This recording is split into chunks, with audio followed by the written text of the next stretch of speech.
Ano sinasabi mo, Francis? Mabaho eh. Amoy imbornal. Sigurado ka? O baka naman yung bibig mo yung mabaho, yan yung malapit sa ilong mo, di ba? Teka lang, te. Ako na nga yung binugahan. Sa akin ba yung mabaho? Ganito na mga pinsan. Babalik na lang ako ng probinsya para Mabuti pa nga. walang gulo. Mabuti pa nga, tamang desisyon yan. Tsaka alam mo, huwag ka nang bumalik dito ha. Dahil alam mo, baka bahalang araw, ikaw pa yung dahilan kung bakit magkawatak-watak yung pamilya namin eh. Sige, alis na ako. Kuya, nakita mo ba yung isang sapatos ko nawawala eh? Hindi. Ako kasi kung saan-saan mo na lang nilalagay. Tsaka asan ba si ate? Gusto ko sana siya makausap kasi hingi ako ng pera eh. Alis kasi ako mamaya. Jajamin kami ng mga kaibigan ko. Alam ko na. Hingi ka naman ng pera, no? Kakasabi ko nga lang eh. Uy, Ikaw, ano yung naririnig ko dun palang papalapit ako ni sinasabi niyong pera? Ate, hingi sana ako ng pera kasi mamaya lalabas kami ng mga barkada. Saan niyo pupunta? Ate, hindi mo na kailangan malaman yun. Ako na bahala. Barkada or may girlfriend ka na? Ikaw Ate, napaka-chismoso talaga na ito. Girlfriend mo galing States, no? Ano ka ba? Ito talaga eh. Ikaw Ano nga, bago kita bigyan, sabi mo yung totoo kay ate. Meron? ako na, te. Meron? Kaya pam yan eh. Boyfriend. Bakla ka? Ate, pinagsasabi mo. Nagpapaniwala ka naman sa tomboy na to. Oo, siya. O, sige, bibigyan kita. Pero bago pala yun, ako din may sasabihin sa inyo. Sige, bibigyan kita ng pera mo para makagala ka. Teka lang, ate. Mm. Siyempre ako din. Bigyan mo ako ng pera. Dahil, May kadate ako eh. sino yan? Baka naman meron ka din i-chismis sa akin kung sino yung ika-date niya ni Francis. Ito si ate para namang nanay. Kailangan. Malamang, yung kadate niyan, malamang, alam mo naman tomboy, babae rin kadate niyan. Alam mo ba, Charis Pepenko, di ba? Ay, naku, kayong dalawa. Sige na. Okay, bago ko makalimutan yung sasabihin ko, naalala niyo ba yung pinsan niyo? Si Jeboy. Bakit? Ano naman meron sa hampas lupang yun, ate? Bakit napasok sa usapan natin? Uy, wag naman kayong ganyan. Pinsan naman natin yun. Kasi nag-text siya sa akin kanina. Ito yung text niya. So, parating siya ngayon galing Manila. Kasi, makikituloy muna siya sa atin dito. Teka lang, te. Pwede yun. Wala naman sinanimad sa atin ah. Ba't kailangan natin papuntahin yung lalaking yun? Nako, mukhang hindi ata ako papayag niyan. Alam mo naman na mahirap lang yung pamilya nun. Tsaka nakakahiya. Alam mo naman, mayaman yung mga kaibigan natin. Lalo-lalo na yung mga kapitbahay natin dito. Ano nasasabihin pag pumunta yun dito? Nagpapasok tayo ng basura? Uy, wag naman kayong ganyan. Anytime paparating na rin siya, please makitungo kayo na maayos kasi pinsan pa rin natin siya. Ay nako, alam mo ate, sinasabi ko sa'yo, huwag niya nang gustuhin na pumunta dito dahil magiging miserable lang yung buhay niya dito sa bahay. Tsaka, sa oras na magpakita siya sa akin, hahampasin ko talaga pagmumukha ng lalaking yun. Ay nako ha. Ayun na ata siya. Please, pagkapasok niya dito, umayos kayo ha. Wait, bubuksan ka lang. Nagpatira talaga ng pangit dito. Halika na, Jeboy. Oh. Ayan na yung pinsan niyo. Urong kayo dito. Paupuin niyo siya. Talaga ayaw paupuin na. Oo, sandali lang. Mga pinsan, Sandali lang. Ba't nakaupo ka dyan? Hindi mo ba alam? Mahal yung sopa namin. Tsaka mamaya, lagyan pa na yan ng virus, mikrobyo sa katawan mo. Ay, grabe ka naman, Jay. Pinsan mo pa rin naman si Jeboy. Pinsan natin siya. Huwag naman kayong ganyan. Anong pinsan? Di mo yung tsura oh. Wala tayong pinsan na pangit. Tsaka, kami kumuti pa eh. Alam mo ate, mataas yung respeto namin sa'yo. Pero, sa tingin ko, mawawala na ata kami ng respeto sa'yo eh. Pinapasok mo ba naman yung basurang yan? grabe naman kayo mga pinsan. Namiss ko lang naman kayo. Huwag na huwag mo kami tatawagin pinsan ha! Wala kaming pinsan, hampas lupa! Tingnan mo yung itsura mo! Jay. Jeboy. Ganito. na lang. Alam kong pagod ka galing pa sa biyahe. Umakit ka muna, kakausapin ko muna sila, ha? Ate, sandali lang. Huwag mong paakyatin yan sa taas. Baka mamaya magnakaw pa yan dun eh.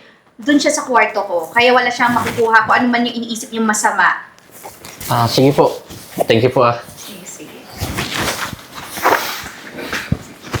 Ate, hindi ka ba talaga nag-iisip? Alam ko, oo, pinsan natin yun.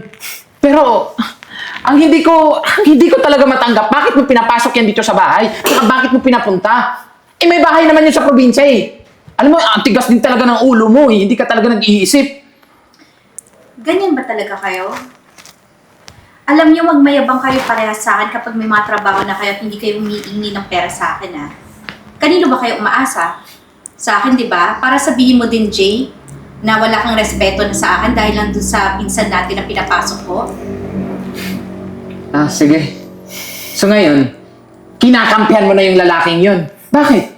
Sino bang nakasama mo dito sa bahay? Di ba kami? Alam mo ate? Oo. Sabihin mo na pinapalamon mo kami dito.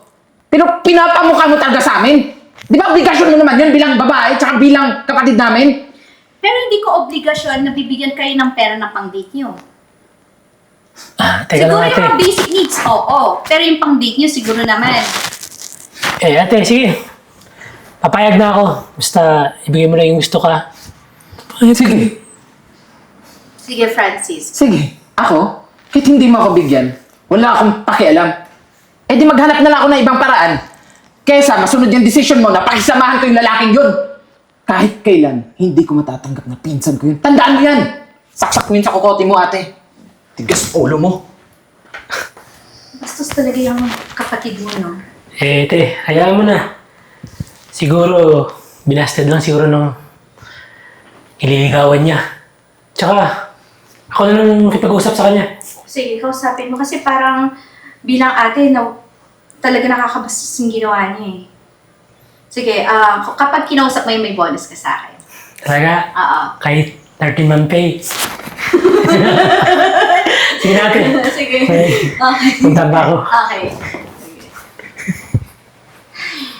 Talaga ng ulo. Ang mga kapatid ko talaga. Ang lalaki na ng ulo.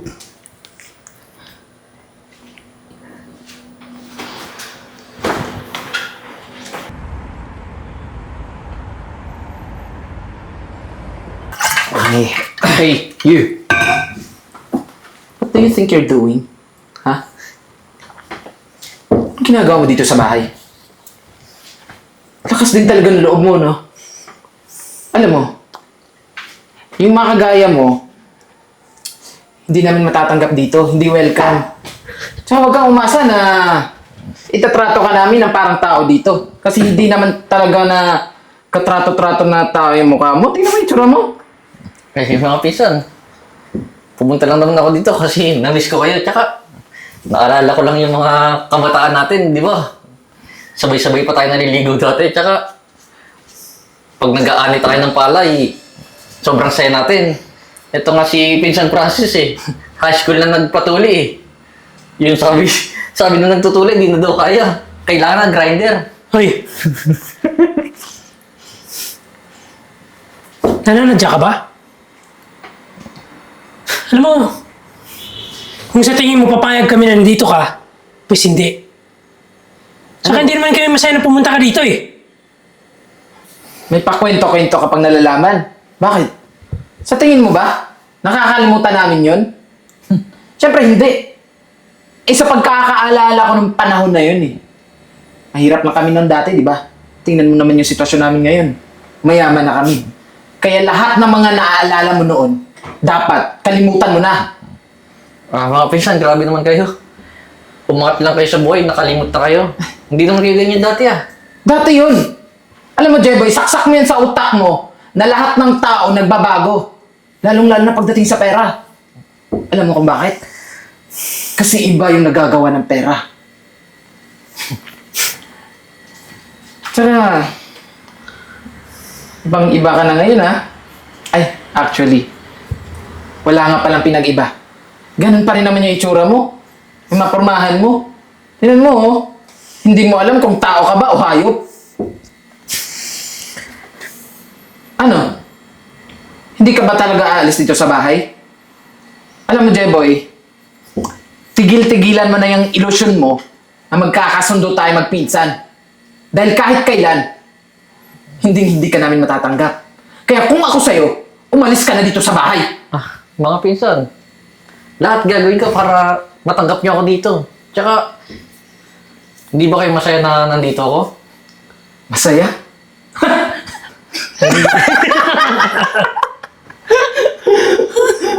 Alam mo, bagay nga sa'yo. Bagay sa'yo magmukhang adik. Tsaka, Jeboy, pwede ba? Huwag mo nang ipagpilitan yung sarili mo dito. Bukas yung pinto, oh. O baka naman gusto mo, kalad ka rin ka pa namin palabas. Pinsan, pasensya na pero nakalakata yung pinto.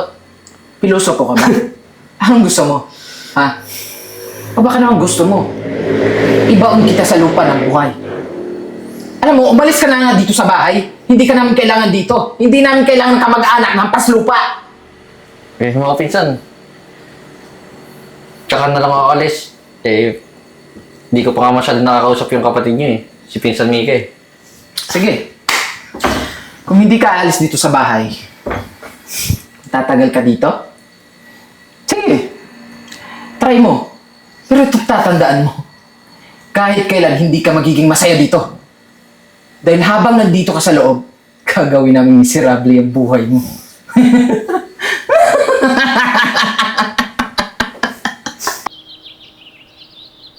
Ano, Jay? Hindi mo pa rin ba subuin? Hindi pagkain, tagal-tagal naman kumilos. Alam na nagugutom na yung mga amo niya dito. Ay, nako, Jay. Jay, naligo ka ba? Mga pinsan, ito na yung plato. Kain na kayo. Oh, sino nagsabi sa'yo umupo ka dyan? Pinsan Francis Hoy, nakikinig ka ba? Sino nagsabi sa'yo na umupo ka? Ano, sasabay ka sa amin kumain? Alam mo, mamaya ka na kumain. Sumabay ka sa mga katulong doon. O di kaya, yung tira-tira namin yung kainin mo. Para ka namang aso. Uy, tikman nyo. Di ba naalala niyo to? Yung simula nung ano tayo, di ba? Yan yung specialty ni Jebo. Oo nga ate, masarap yan. Tsaka alam ko naman na magaling talaga si Jeboy magluto eh. Oo, may yan yung talent mo Di ba, eh. Jay? Aminin mo, Jay. Magaling. Tingnan mo yung itsura ng ulam mo. Parang pagkain ng baboy. Eh, malamang sinigang na baboy ito. Ano gusto mo? Tingnan ko lang kung may lasa yan. Kahit patikman ko yan, papahiya ka lang. Kasi hindi ka naman talaga marunong magluto.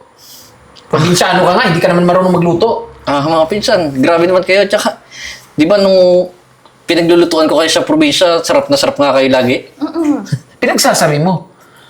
Alam mo, ang hilig mo talaga gumawa ng mga kwento, no? Tsaka kung titikman ko yan, baka mamaya may lason pa yan. Grabe ka naman. Sa tingin mo ba ganyan yung ano ng pinsan natin? Sige ate. Kung gusto mo tikman, tikman mo.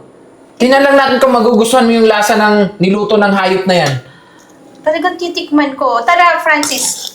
Tikman mo din. Oh. Hindi te. Kumain kasi kami ng girlfriend ko eh. Mamaya na, kakain ako. Ano kami niluto niya? Sige, mamaya na lang. Di ba paborito mo ito, baboy? Opo. Pero... Sige, tikman mo nga. Mamaya na po. Niloloko mo lang ata kami na na-miss mo yung luto ni Jeboy eh. Nabusog kasi ako te. Sige, ako na kukuha kanan sa'yo. Sige ate. Tingnan natin kung masarap yung luto ng kumag na yan. Tikman mo yung ulam na niluto niya. Ano naman? Masarap to. Ito pa nga lang, oh. Wow! Tama-tama yung pagkakaano mo, ha? Siyempre naman. Tsaka, favorite ko lutuin yun eh, kaya baliwala na sa akin yan. Oh, bakit hindi mo pa ako sabayan? Oo nga pala. Wait lang, titikman ko para alam ng mga kapatid ko. Galing ha? Masarap! Hindi mo na-miss. Masarap talaga. Ikaw, Francis, tikman mo. Hindi na te. Medyo masama rin yung tiyan ko eh. Masarap? Kain ako. Ito naman. Ay, dito ka na kumuha.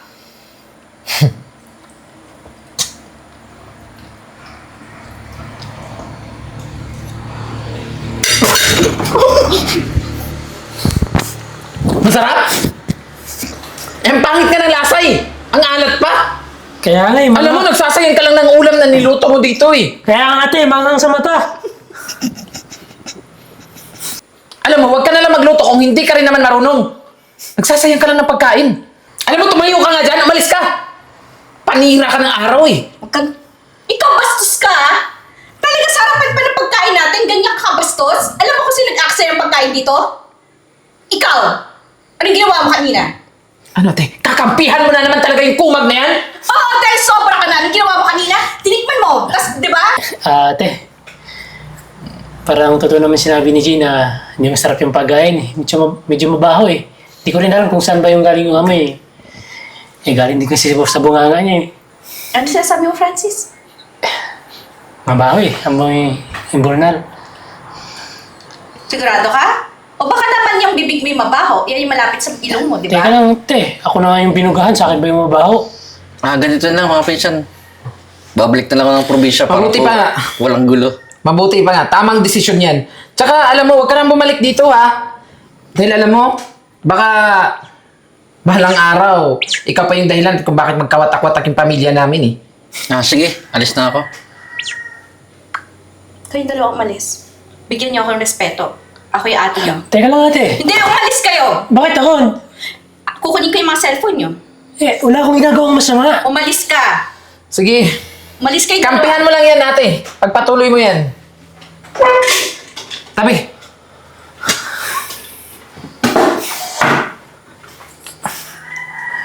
Ate naman. Eh, ate. Ano ba talaga? Balimbing ka eh! Ano ba talaga gusto mo? Eh, wala naman akong masamang sinabi kay J-Boy eh. Sinabi mo, di ba? Yung pagkain na in-effortan niya, sinabi mo, amoy imburnal.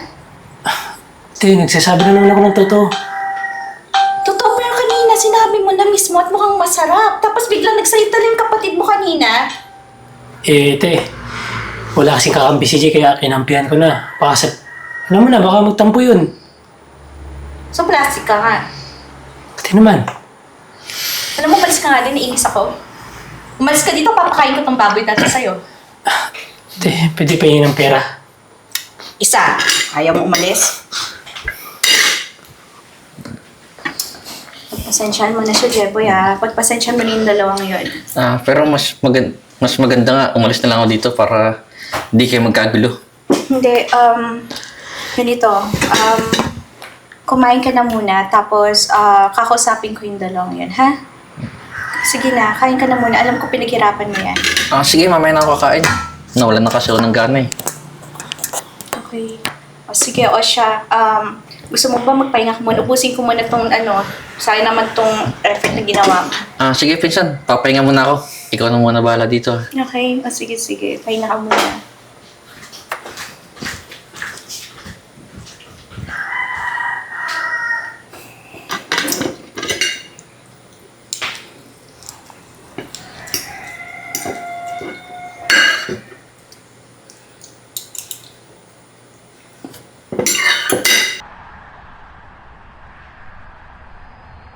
Ngayon, tingnan natin kung di yan papalayas dito. Ano ka ba? Sa ginawa natin, sigurado ako mapapaalis yung dito sa bahay yung lalaking yun. Tsaka yung pagkuha ko ng alam mo na kung gano'ng kamahal yun. Jay, Francis, nakita Ate. niyo pa ba yung ko? Pabango ko kasi I just put it here, tapos wala kasi kailangan ko na umalis. Ano? Eh, di ba ate, Chanel yung pabango mo, saka sobrang mahal, di ba? 24,000 yun. Kaya nga iniingatan ko siya, at yun yung paborito kong pabango, kailangan ko na. Kailangan ko umalis. Eh ate, ngayon lang naman may nawawala dito sa bahay. Saka di ba, nung tayo-tayo lang dito sa bahay, kumpleto naman lahat, wala namang nawawala. Ano ko, te? Alam ko lang sino yung gumawa nun. Si J-Boy lang naman nandito ah. Oo nga. Tsaka simula nung dumating yung lalaking yan dito, marami nang nawawala. Pati nga yung hikaw ko nawawala eh. Nako, sigurado ako ate, yung lalaking yun, yung nagdakaw ng pabango mo. Nagugulan ako. Sandali lang ate ha. Kung pwede eh, itanong mo sa kanya. Itanong mo sa kanya na harap-harapan nang magkaalaman tayo dito. Jeboy! Jeboy! Jeboy! Bakit po, pinsan? Jeboy, may nakita ka bang hikaw niya at pabango ko? Wala po. Tsaka di naman po ako nakangailan ng mga gamit niyo dito eh. Alam mo, sinungaling ka talaga, no? Alam mo, simula nung dumating ka dito, marami nang nawawalang mga gamit. Ikaw lang yung nasa kwarto ni ate, di ba? Malamang, ikaw lang din yung nandakaw. Alam mo, kapal ng mukha mo eh. Pinatira ka na nga dito sa bahay, nagnanakaw ka pa. Teka lang, nagugulan ako eh. Di ko naman po alam yung mga Eh, diba? pinagsasabi niyo eh. Huwag ka nang bumangan. Eh, ganyan naman talaga kayo mga taga-probinsya eh. Nakakita lang kayo ng mamahaling gamit, kinukuha nyo. Alam mo, Jeboy, pwede ka namang hingi ng mga gamit namin dito eh. Pwede ka makiusap. Hindi yung nanakawin mo. Alam ko naman na wala kang pambili, kaya anong plano mo doon, ha? Isasangla mo? Ibibenta mo? Alam mo, sobrang mahal ang pabango ng kapatid namin. Teka lang, malaki tiwala ng kapatid niyo sa akin. Tsaka di ko kayang gawin talaga yung sa inyo. Yun na nga eh. Pinagkakatiwalaan ka ng kapatid ko. Alam mo, nung una palang duda na ako sa'yo. Yan pala, ito'y gaganti mo sa kanya. Kapal na mukha mo. Manda ka. Dahil ipapakulong ka namin. Ate, ipakulong mo yan. Huwag mong palalam kasi yung ginawa niyan. Niloloko lang tayo ng lalaki yan eh. Teka lang po. Eh, di ba may CCTV naman po dito? Bakit hindi mo po i-check? Oo nga no, ba't hindi ko...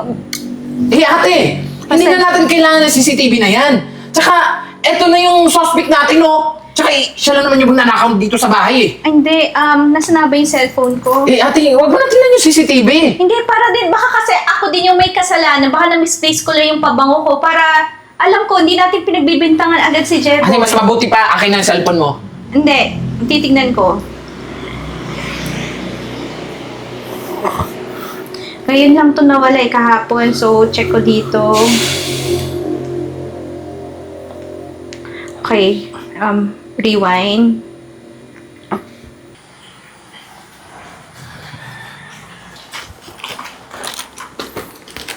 So ano bang balak mo? Ano kukunin mo dyan, ha? Yan? Eh, alam mo naman kung gaano kamahal yan eh. Malamang. Eh, Chanel yan eh. Tsaka, alam mo naman na nagkakahalaga to ng 30,000. At kapag nawala to, hahanapin to ni ate. Teka lang. Yun dun sa last scene, 24,000 niya. Dami mo sinasabi. Sige na, kunin mo yung bag ni Jeboy. Dali. Kunin mo. Ayun o. Ito. Ilalagay mo sa bag niya. Ngayon, tingnan lang natin kung hindi pa siyang papaalis dito sa bahay. Balik mo.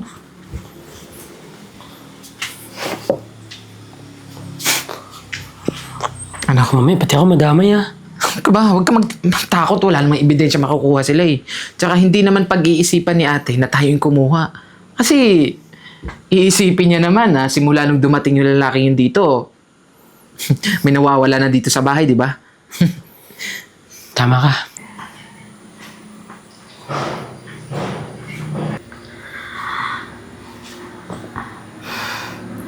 J. Francis.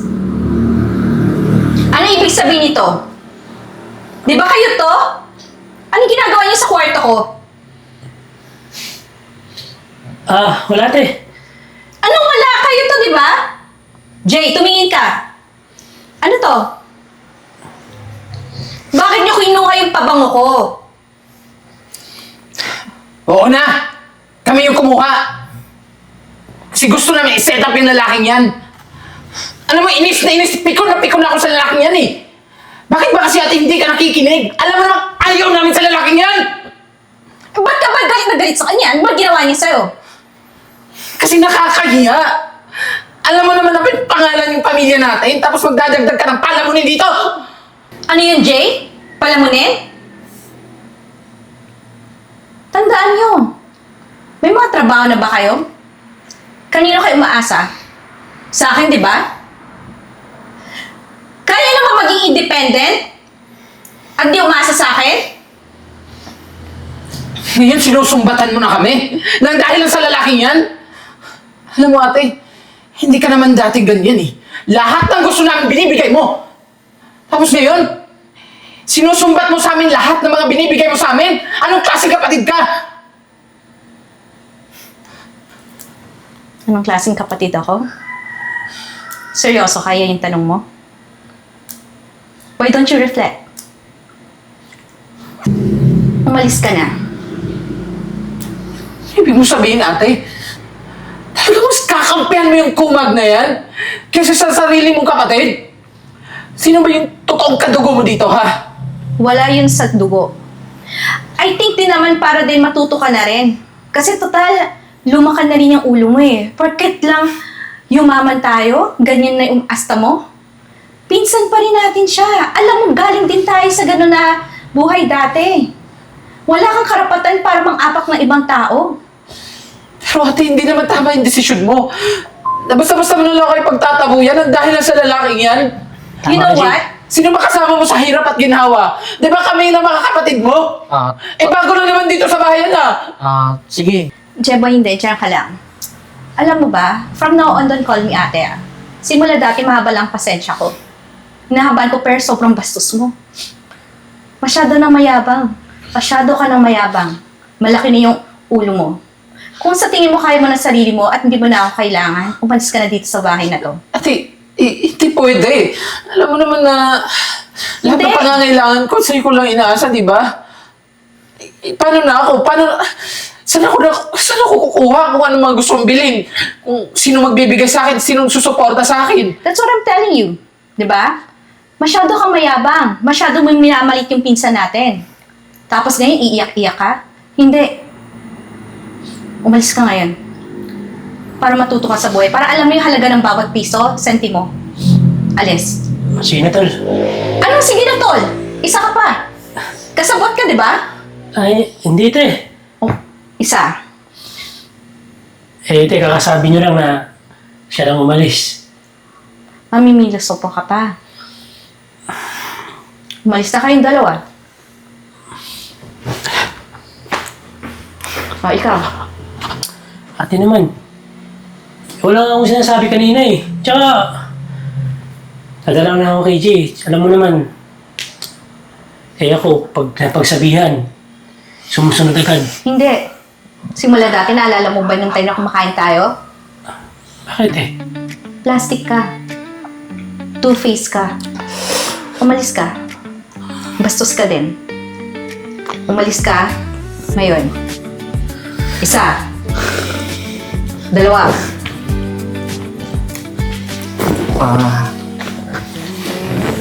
Pinsan, ba't mo naman ginawa sa kapatid mo yun? Eh, okay lang naman ako eh, kahit napakapakan nila. Hindi kasi tama. Kailangan ko yung gawin para matutunan sila sa buhay nila. Pag hindi talaga tama na mang-apak sila ng kapwa nila, I mean kahit kaduguman or hindi, mali-mali talaga yung ginagawa nila eh. Pero kapatid mo pa rin sila eh. Oo, kaso nga lang, na-realize ko din naman na fault ko yun kasi masyado ko sila na-spoil. Nakita mo naman, every time na lang na may request sila, bigay ako ng bigay, hindi sila nagtatrabaho, di na alam yung hirap ng buhay, kaya lumaki na lang talaga ulo nila. Kailangan nila ma-realize na, alam mo yon yung hirap ng buhay. Pero pinsan, salamat at saka pasensya na nang dahil sa akin. Nagkagulo-gulo kayo. Alam mo ba, huwag kang mag-alala, huwag kang mingi ng sorry kasi una sa lahat wala kang ginawang kasalanan. At salamat din sa pag-unawa sa kanila ha. Maraming salamat talaga sa pag-iintindi mo sa kanila. So, don't worry. Basta, papatawarin ko naman sila once na na-realize na nila yung mga kasalanan nila. Kaya huwag kang mag-alala. Salamat talaga, pinsan ha.